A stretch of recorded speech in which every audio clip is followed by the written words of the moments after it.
Caribbean, you're probably thinking about pirates, Johnny Depp, Walt Disney rides, ARG!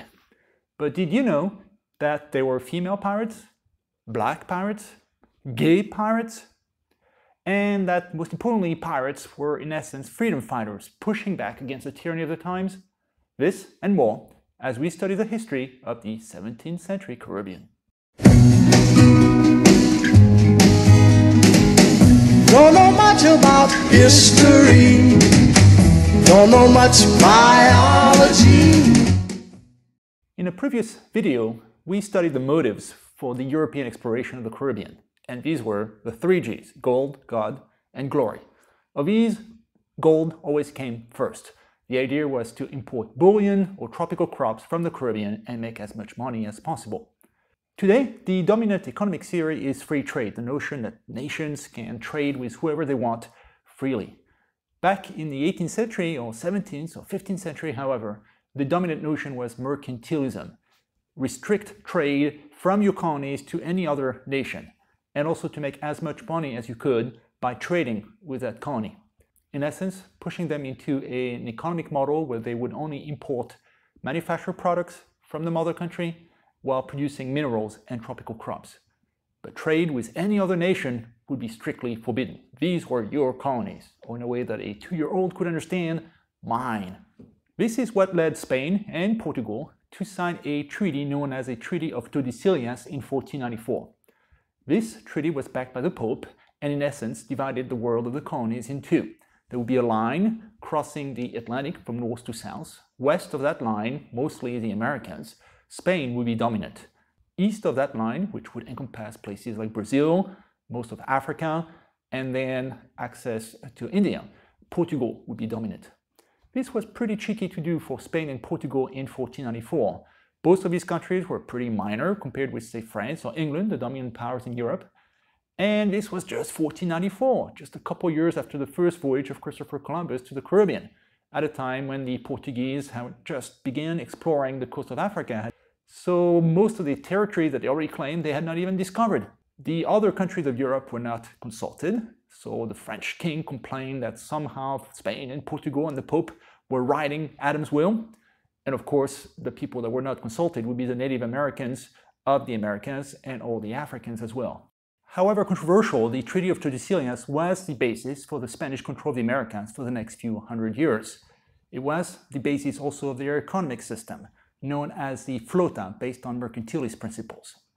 Essentially, once a year, Spain would outfit a big fleet leaving out of Seville or Cadiz in southern Spain, and all the ships bound to the Americas for that year would be put together. These would have to be Spanish ships registered with the guilds in Spain.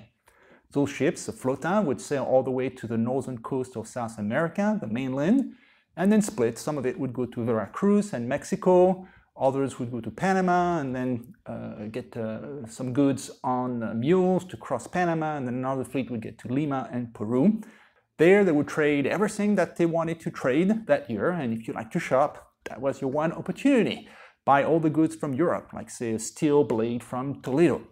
Then you would sell whatever you had produced, maybe leather in Argentina, or silver coming from Bolivia, or pearls from Venezuela, and all these goods would then be funneled to Havana in Cuba, where all the fleets would gather up and then make the return journey together through a northerly route in the northern Atlantic. There was also another fleet that would leave from Acapulco in Mexico and cross all across the Pacific Ocean to the Spanish colony of the Philippines in East Asia. It was called the Manila Galleon. Because all the trade of the Americas was concentrated in a single fleet, it had to be well protected. So the Spanish developed a ship that was more advanced than the caravel that we had studied in the previous video. This is not a small trading ship, it's a much larger ship. The galleon is a warship, well protected with plenty of cannons. Also, it would have a big superstructures fore and aft, like mini castles on the sea, in case you were boarded.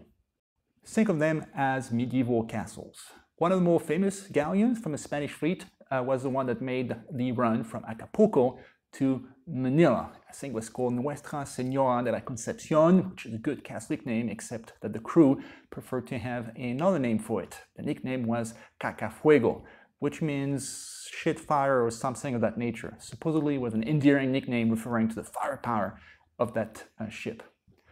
The galleons were pretty strong if boarded. However, they were very top-heavy because of those superstructures, and they tended to be imbalanced, not very good at maneuvering and so forth. One of the more famous cases would be a ship called the Vasa, which was built by Sweden, not Spain, and it was designed in the 1600s as a ship that would be bigger and better ornamented than any other ship ever built anywhere else. Beautiful, beautiful galleon. It was launched from, I assume, Stockholm, went out to sea for about a mile, and then a breeze from the sea came in and the entire thing fell over and sank. It was so top-heavy that it was not seaworthy. Ironically, this is the only galleon from that period that we still have today, because when it sank, it got covered by muck at the bottom of the harbor, and then was recovered much, much later, and now you can go to Sweden and see the Vasa in a museum. The worst example of all the galleons of the time, and the one that you can still see today. Other powers in Europe, like say France, England, the Netherlands, never reconciled themselves with the notion of the Treaty of Tordesillas, so being completely shut out from all these exciting new colonies in the Americas. So they attacked Spain constantly, going beyond the line, meaning across that line of longitude across the Atlantic. Even when there were peace treaties in Europe that brought in a bit of peace in 16th, 17th century Europe, the treaties often would specify that the peace would not apply beyond the line, meaning in the Caribbean, where war would be pretty much a continuous thing up until the 19th century. In the 16th and 17th century, France, Britain were not yet very developed as nation states. They didn't have a large standing army, a large navy. So what they would do to do war is to privatize it. They would hire privateers.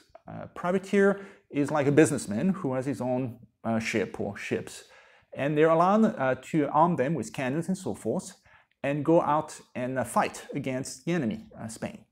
So pretty much like pirates are doing, except they're legal because they have obtained a commission from their monarch, say Elizabeth I of Britain, something called a letter of marque.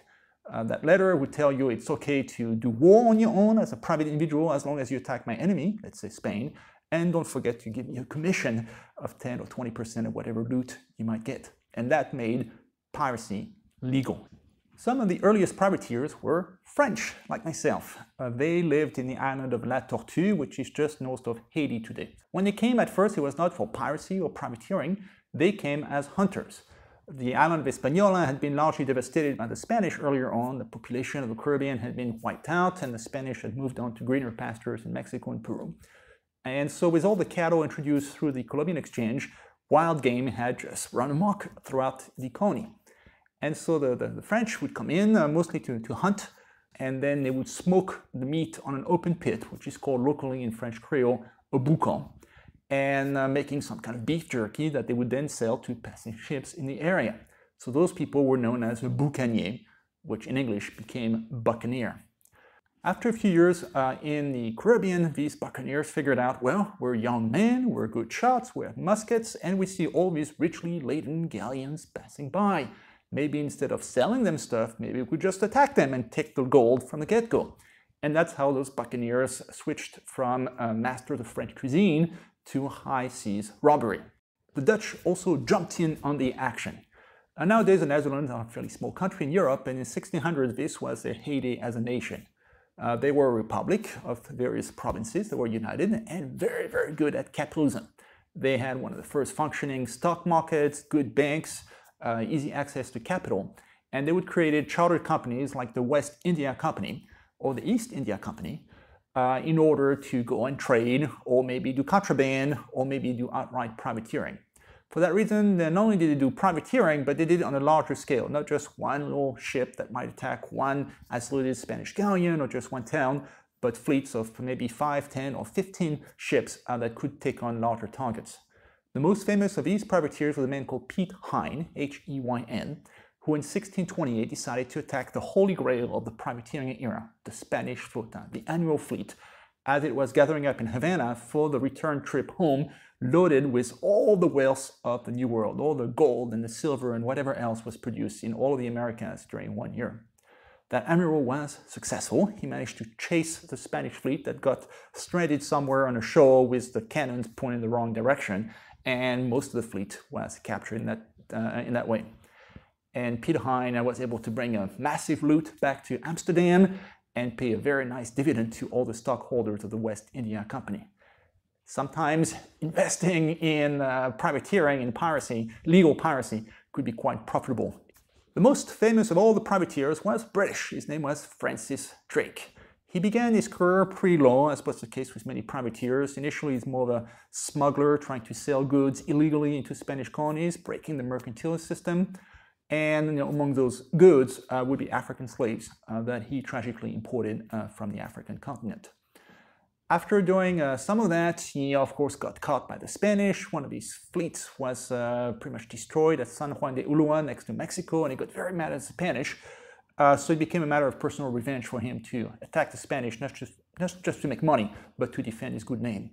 Also, there's a divide by that point based on the Protestant Reformation, where people in England often became Protestant, whereas the Spanish stayed Catholic, so it became a religious war in some way.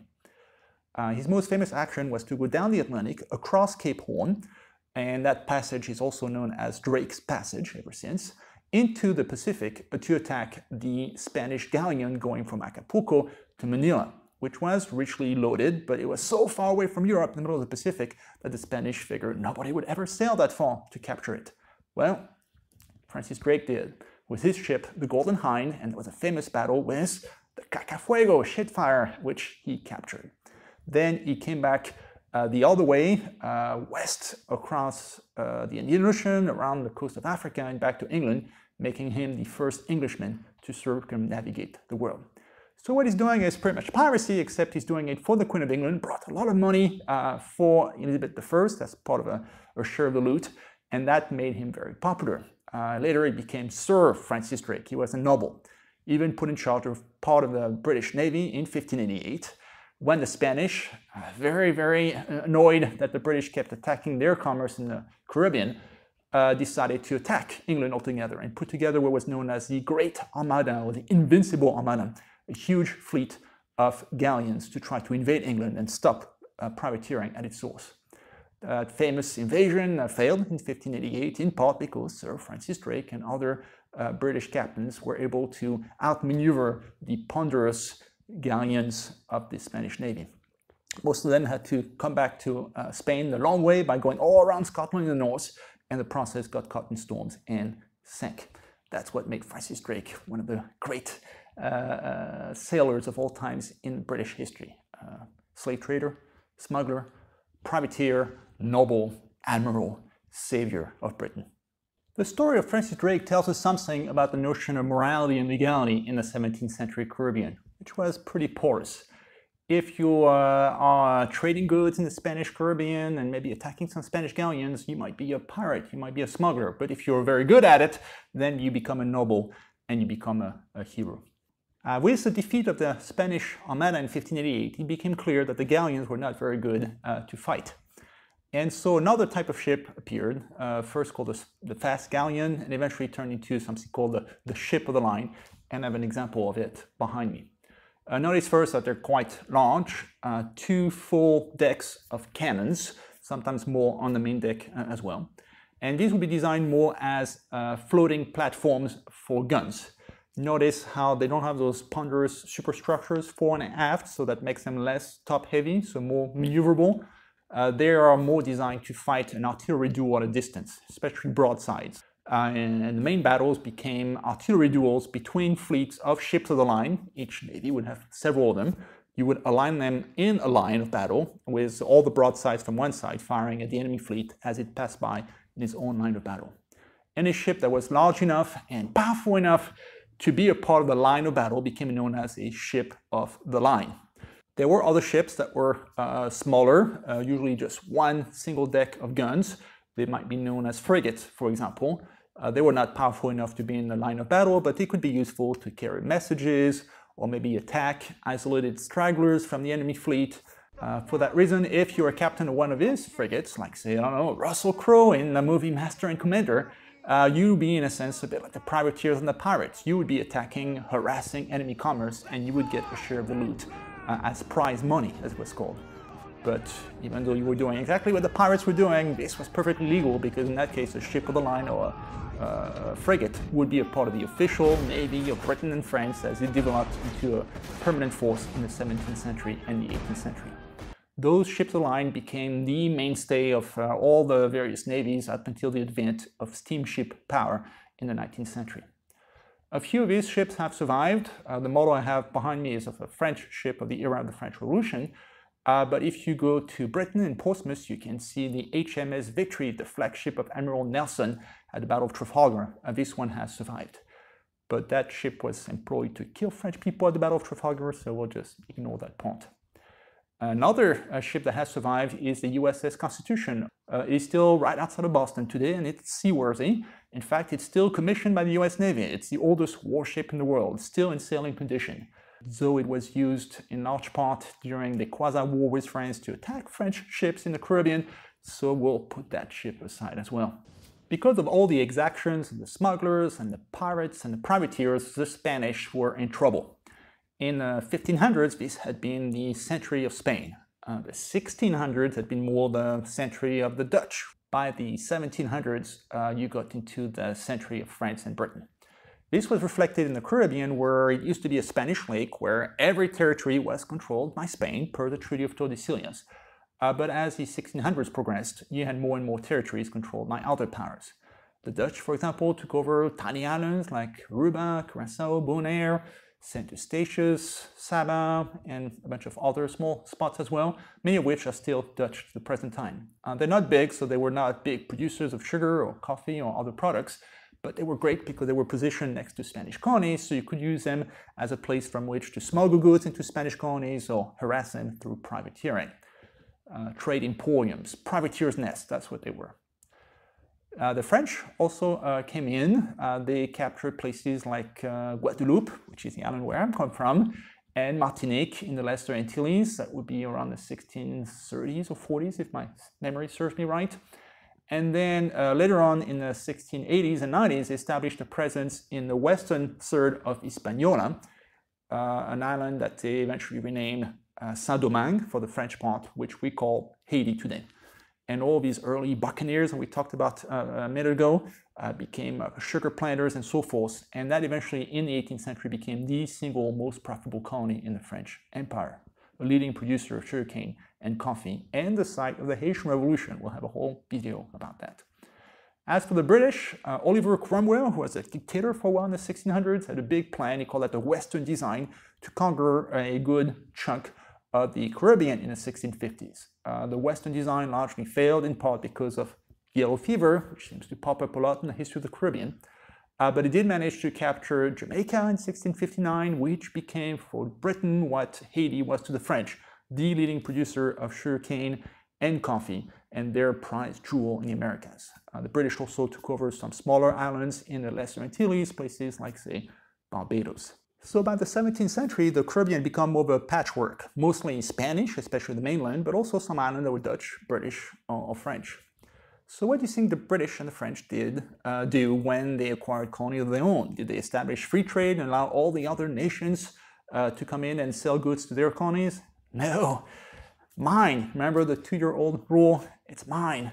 And so the British and the French did exactly what the Spanish had done once they got their own colonies. They imposed mercantilism and tried to restrict the trade between their own colonies and any other trading power. They did not institute an annual flota, the Spanish system, which was a bit too cumbersome. Instead, they would have rules like the Navigation Acts in the case of Britain, which said that if you wanted to trade from Britain to, say, Jamaica, you could sail whenever you wanted to. You didn't have to be part of a fleet. But you would have to have a British ship with a British captain, so that it would be only British commerce from England to Jamaica. The French had a similar system. They called that the exclusive, which is French for exclusive. And that meant that if you were, say, a planter in Haiti, you had to buy all your farm implements from France, or maybe the food for your slaves from France. And in exchange, you would sell your sugarcane and coffee to France, even though that might not be the best prices you could get for either one of these products. But that's the point. The goal is to enrich French merchants and the French metropole, not the colonies. This is mercantilism. One of the themes that we've studied in the Caribbean is the concept of fluid legality. Another major theme is labor abuse. We saw earlier on during the conquest by the Spaniards that the Taino Indians would be subjected to a system known as repartimento or encomienda, which was a form of semi-free labor. Well, the Tainos by the 1600s, our period for today, were largely wiped out. So the Spanish and others had to resort to imported European labor, sometimes free, but also not so free, because labor in the Caribbean would be tough, sugar plantation and so forth, and there were fairly few volunteers willing to toil on the sugar plantation in that way. And if you were desperate enough to work in the Caribbean on plantation, you might not be rich enough to pay the trip. That led to the development of a system known as indentured servitude, which was pretty common in France and Britain. That's how part of the US was settled, like Virginia, but also a lot to the Caribbean early on. How did indentured servitude work on paper? Well, you would sign off your freedom by selling yourself in a way to a captain or a planter, in exchange for which you would get free passage to, say, Virginia or Barbados if you're British.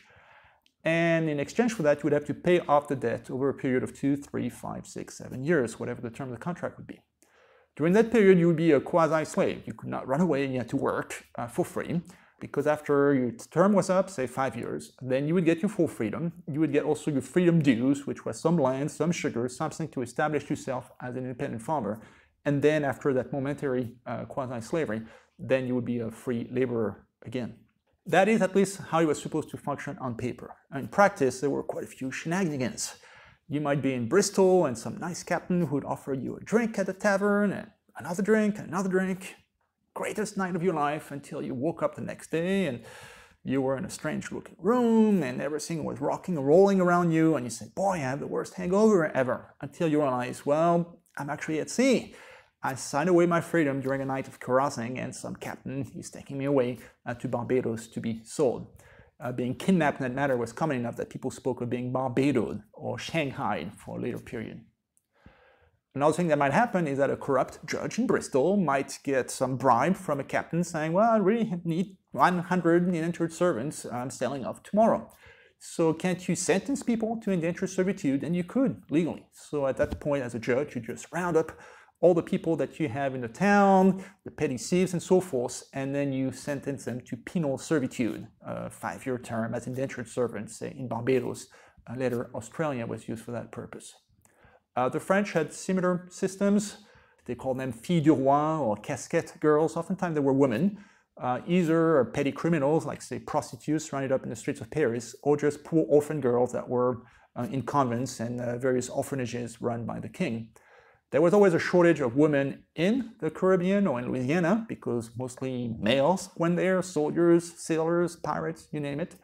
And so the idea was to send females to the Caribbean in order to have a self-sustaining population. Very few women were willing to go to a strange island peopled by roughnecks like pirates, so you would use indentured servitude for that purpose. When those women would arrive in, say, Haiti or New Orleans, they would be essentially put up for auctions. The local people would buy out their contract and in process buy a bride. We have documents that tell us about the procedure, the vows of that marriage ceremony. First, you would say, I take thee without knowing or caring to know about your past. Meaning, I know that you were a whore in Paris. And then you would grab your musket and tell the lady, by the way, if you ever prove false to me in the future, this will prove true to its aim. Meaning, if you ever cheat on me, I will kill you. Such was the state of love in the time of Melania. Other people that might not be volunteers would be people from Ireland, which is also conquered by the British around the 17th century. Many Irish people revolted. The men in that case might be killed, and then women and children just rounded up and sent by the thousands to places like Barbados. For that reason, indentured servitude was not truly free labor, to the point where there have been some controversy ever since. Some white nationalists might say, look, there were white slaves in the Caribbean too. So the subtext of that claim is, well, black people are complaining a lot about slavery, everybody suffered, it was a terrible time. This becomes very political very fast. Just to be clear, indentured servitude, even with the abuse, is not slavery. This would be not racially based, and ultimately this will end after a matter of years, and the status will not be passed on to your children the way black slavery was. So there's free labor, indentured servitude, which is bad, deviated forms of indentured servitude, which is worse, and then African slavery, which peaked in the 18th century, which was even worse. Another type of forced labor was naval impressment. The British in particular always struggled to man their navy because they were a fairly small country with a very large merchant navy and a very large regular war navy. So how do you find sailors to go in your navy? Well, it's kind of difficult. The pay is not good and the discipline was just terrible. The British sailors were subjected to something called the Articles of War, and the document has survived. You can read those for yourself. And you'll be struck by how strict that is. You have obviously lashes. You've seen all these movies where somebody is being subjected to the cat of nine tails, the whip. And those lashes might be 10, 15, 20, 100, up to 500, I think. No more, because after that you would be dead. The death penalty could also be inflicted. In that case, you would need a proper court-martial normally. And that would be inflicted for a variety of things, not just outright mutiny or murder or something grave like that. But for something much less terrible, like, I don't know, sodomy with another sailor, or maybe just insubordination, which could be defined quite vaguely. If you are arguing with an officer or talking back, then that may be construed as mutiny, and that would be liable for the death penalty just by itself. So if you're a sassy or gay, you might be put to death twice over those two crimes. Beyond that, there would be some issues about life at sea, such as scurvy. If you stay at sea too long, you might suffer from that. Magellan, on his voyage around the world, lost about 90% of his crew, mostly to scurvy. Commodore Ensign, who also sailed around the world, just like Francis Drake, in the pursuit of the Acapulco galleon, also lost the bulk of his crew to scurvy. That was in the 1700s. It was eventually discovered that the way to protect yourself from that was to have a more balanced diet that you could get from sauerkraut or lemon juice or lime juice, vitamin C deficiency. That's a problem with scurvy, but it's not discovered until well into the 1700s. Another common disease, specifically in the Caribbean, would be yellow fever, malaria, and there's no good prophylactic measure that is developed until around 1900. So crews would die in large numbers and also suffer from the vagaries of life at sea, shipwrecks, the cold, the wet, the salt everywhere. Who's signing up for that? So what do you do? Well, labor abuse, that seems to be a theme today. You would organize a press gang. You find some burly people, you send them to the shores, and say in London, and you start catching up everybody who looks like a sailor and talks like a sailor. And then you grab them, it's a press gang, you just physically grab them, bring them on ships, and that's it. Ta-da, you're now a sailor in the British Navy. This practice was completely legal under British law, as long as this applied only to sailors, and that remained legal up until the 19th century, even though it was very unpopular and was a cause of the War of 1812 with the United States, for example. So in that case, those sailors, they're not quite slaves, but they are also semi-free laborers because they were forced into a contract and then subjected to very severe punishments if they ever disagreed. And if they try to mutiny or run away, that's desertion, that's mutiny, and that's punishable by death. So you have some of the criteria that would define slavery. So it's temporary, just for the wartime, and that would not be passed on to the children. By now you may wonder, where are all these pirates that you promised me? We're getting there. I just wanted to set the stage and explain to you how terrible the 17th century was to many people. Forms of racial discrimination through slavery, sexual discrimination. We talked about the filles du roi, the casket girls. You get the idea. And that's eventually what led to piracy, a search for greater freedom. If you were on the losing side of one of the civil wars in Britain, well, you might turn to piracy because then you could be free in the Caribbean. You might even call your ship the Queen Anne's Revenge, as some pirates did. Or if you were a Catholic person in Britain or a Protestant in France, you might turn to piracy, as people did. Or if you were a free person of color, a runaway slave, then you might turn to piracy as well. Or if you were a woman with great aspiration, or if you were a gay person looking for greater sexual freedom, again, piracy was a place to be. Or if you were an unhappy married man, one of the famous American pirates, Stede Bonnet, who was pretty prosperous in the US, decided to join the ranks of the pirates because of his dissatisfaction with the state of married life. You could also be motivated by the first of the three G's, gold, of course. If you're on a pirate ship, the loot, the prize money as it was called, would be split pretty equally, 1 share per man on average. The captain might get 2 shares, or a specialist might get 1.5 shares, but by and large, a share per person. This was quite different from what was going on in the British Navy, where the admiral of the station might get 1/4 of the prize money, even if he had not been present in a battle where a Spanish galleon had been captured. Then the captain of the actual ship would get another 1/4, and then whatever remained would be split with a lowly sailor at the bottom of the pyramid just getting a slight portion of the total. A very unfair distribution. So it was better to become a pirate so that you would have greater income equality. You also had welfare, in a way. If you were injured in the capture of a ship as a pirate, you would get a special share to compensate you for the fact that you had lost 1 eye or maybe 1 arm. This was an early form of workers' compensation, workers' comps, a system that did not emerge in industrial countries until around 1900. Another thing the pirates did was something called matelotage, which was a practice whereby you would form an alliance with somebody else and share a lot of things. Maybe share a hammock, share a bride if you only had 1 for 2, share the risk as well, share the proceeds, and help each other in case one of the two was injured. This alliance could also have a sexual component where the 2 pirates that were involved in the matelotage might be a gay couple. So that's where we finally get to the gay pirates part. This contrasted a lot with the British Navy, where the crime of sodomy would be punishable by death.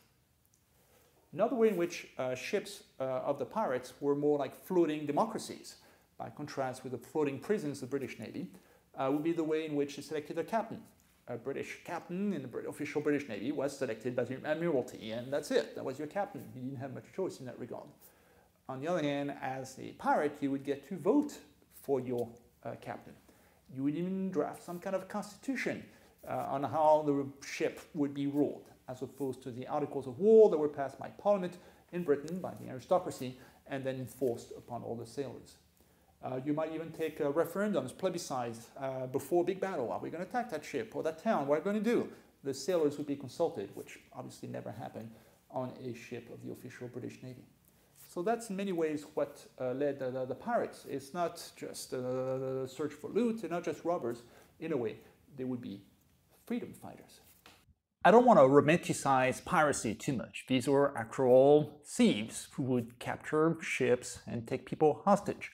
Some of them, like François l'Olonnais, a notorious French pirate, were pretty much psychopaths. But what I'm trying to say is that they were trying to push back against a system that was terrible for the common man. In a way, they anticipated some of the movement of the Enlightenment in the late 18th century. Piracy really peaked in the first couple of decades of that 18th century, 1710s and 1720s. For a while, pirates combined represented the largest fleet in the whole Caribbean. War in Europe abated for a few years, and plenty of people who had fought legally as privateers during the war refused to lay down their arms when the war ended. And without a letter of marque, they went from being privateers to being pirates. The major hideout for the pirates at that time would be the Bahamas. That archipelago was generally poor because it had little rain, and so no sugar plantation. On the other hand, it was a maze of islands where you could hide while waiting for ships to head north for the Caribbean on their way to Europe. For several years, the Bahamas became effectively a republic of pirates. This created a crisis for the British, who were trying to bring some semblance of order to their American colonies. How could you do so if free-thinking pirates refusing to yield to authority were effectively becoming an independent nation-state of their own? The British tried a two-pronged approach, the carrot and the stick. First, they tried to offer a royal pardon to all those who agreed to lay down their arms, and some took them up on their offer. A famous case was that of Henry Morgan, the one that you'd see on bottles of rum in Jamaica. He had begun his career as a privateer/pirate in Port Royal, Jamaica. Eventually, he agreed to make peace with the British, and they rewarded him by making him governor of Jamaica, at which point he spent the rest of his life in a drunken haze, taking naps on a hammock, and was able to become Sir Henry Morgan. From privateer to pirate to governor. Clearly the lines between the law and criminal behavior were ports at the time. For those who refused to move quietly into the night, the British shifted from the carrot to the stick. One famous case was that of Edward Teach, better known to us as Blackbeard.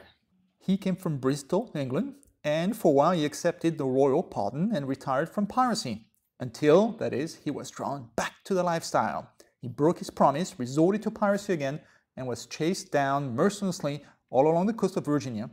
The death of Blackbeard effectively ended the era of piracy in the Caribbean.